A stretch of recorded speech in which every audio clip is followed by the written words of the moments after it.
abundance, and a lot of them had on an abundance of jewelry, that really drew your attention to the abundance of jewelry. And so I began to notice all of that, and then next I began to notice kind of like a false authority.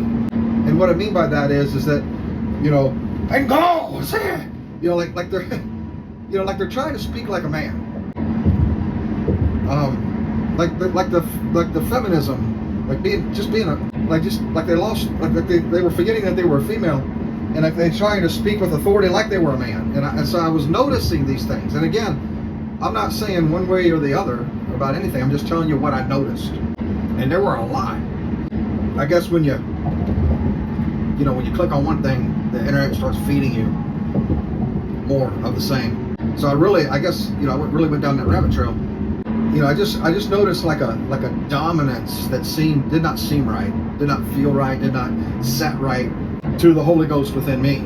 And then the makeup, and then some of them, not all of them, but some of them, let's say if they didn't have a whole lot of jewelry on, they had a whole lot of makeup on. If they didn't have a whole lot of makeup on, they had a whole lot of jewelry on. But so the ones that had like the makeup on was like wow. I mean, you could tell that it was like caked on. Does that make sense?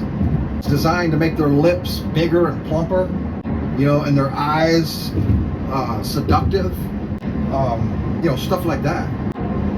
And man, I got bombarded with, I guess, what's going on out there in the church world. I do not claim to be a part of this church world. What you're looking at right now is, I don't know, I guess an outcast, a misfit, black sheep.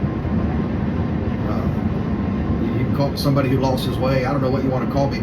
All I know is that I'm a follower of Jesus Christ, and I follow what the scriptures say to the best of my understanding, and I also follow the leading of the Holy Ghost who lives inside of me.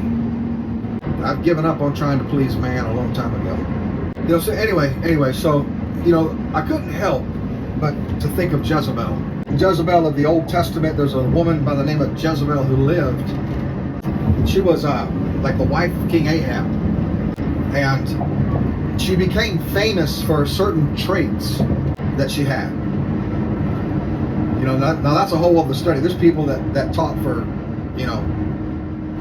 weeks just on Jezebel, and I'm just trying to give you a recap here. But Jezebel, back in either First or Second Kings, I think it might have been First Kings, was always at war with Elijah, because Elijah followed the Lord. Jezebel did not want to follow anything that Elijah had to say.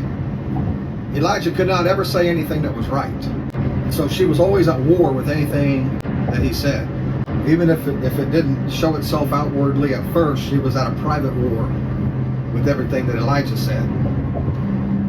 So that was one of the first traits, is that she was at war with Elijah, and she would do anything to win this war. So she was competitive in that way, that she would do anything to win this war. If Elijah said go left, she'd go right. That type of a thing. Elijah could never be right. She could never bring herself to agree with Elijah, even though Elijah was a prophet of God. So one of the other things about Jezebel was that she had a problem with male authority. She could not take or stand any type of male authority. Ahab was a king, and Ahab could not get her to follow his. Now Ahab had a lot of problems of his own. Ahab was a hot mess himself. But Jezebel would not line up with any type of authority. She had a problem with authority. And so not only did she have a problem with male authority, but she kind of promoted female independence as a result of that. Now there's nothing wrong with females being strong and having their place of strength and all that. We all know that. But there's like an unhealthy rebellion that we're talking about here, where Jezebel and those that would follow her path want to be independent from any type of male authority, any type of authority in the land, any type of authority that means that they have to be submissive to it. That was Jezebel. That was Jezebel. Now, nobody's saying that a female cannot be strong and bold and courageous, because there's nothing in the Bible or anywhere that says that that's a bad or a negative trait at all. In fact, there's many women of God that are like that. Not only that, but Jezebel painted her face to try to seduce Elijah. She painted her face. Think about that for a minute. She painted, you know, that's why a lot of people say, oh, you look like Jezebel. That's kind of where this came from. Jezebel, I guess, popularized it. I don't know if she started it, but she popularized it. She painted her face to try to seduce Elijah. And there's just a whole bunch of things about Jezebel. You know, you have to go do your own study on that. That's enough right there. That's enough right there.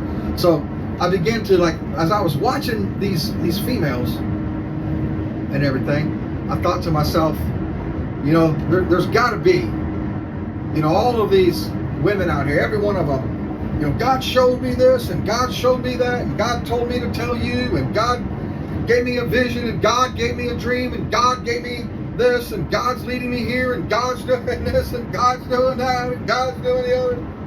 Yeah. Oh, and that's the other thing. Jezebel, there's another Jezebel in the book of Revelation who actually worked in a church.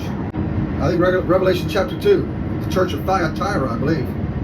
She worked in a church, but she taught God's servants.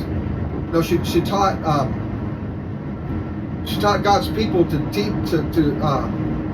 seduce God's servants. You can go read about it. Book of Revelation chapter 2. Taught people how to seduce God's servants after the likelihood of the Jezebel that lived back in the Old Testament in the book of Kings.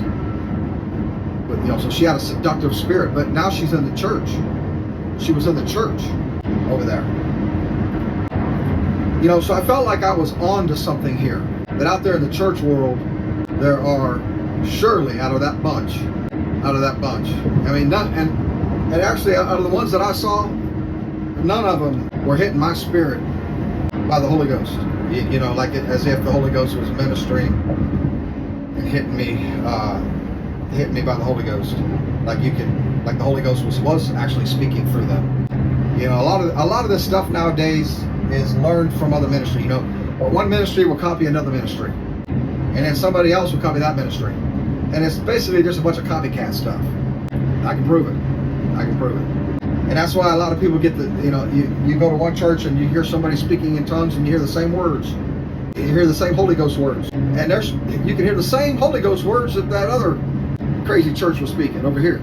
Everything that's going da da dee dee da da do do la bosha busha ba ba dee ba busha, that doesn't mean that's the Holy Ghost.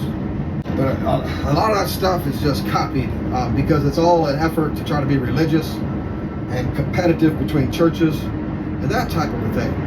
And I know I'm telling the truth. I know it. And I it doesn't matter to me if any of you, you know, agree, say you agree, tell me you agree. I don't care. I already know what I know. I've been around. You can't undo 40 some odd years of this and what I've seen. So yeah, Jezebel is in the church.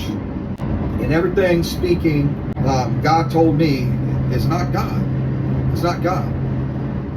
And what bothers me is that nobody's got seemingly, you know, the time or a lot of times in circles of people, because one supports the other and high fives the other and thumbs up the other, okay, and kissing each other's butt all the time. Nobody wants to point out or say anything about the stupid stuff the other person's doing.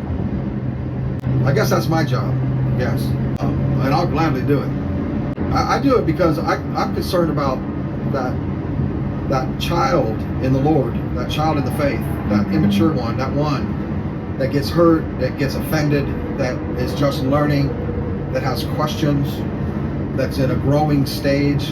I'm concerned that they're going to learn the wrong stuff, and how you pastors and preachers and teachers and evangelists out there can just sit back, and because it's your buddy, let me say it again, and because it's your buddy from down the road doing it, your friend for many years doing it, and you don't got enough guts and enough God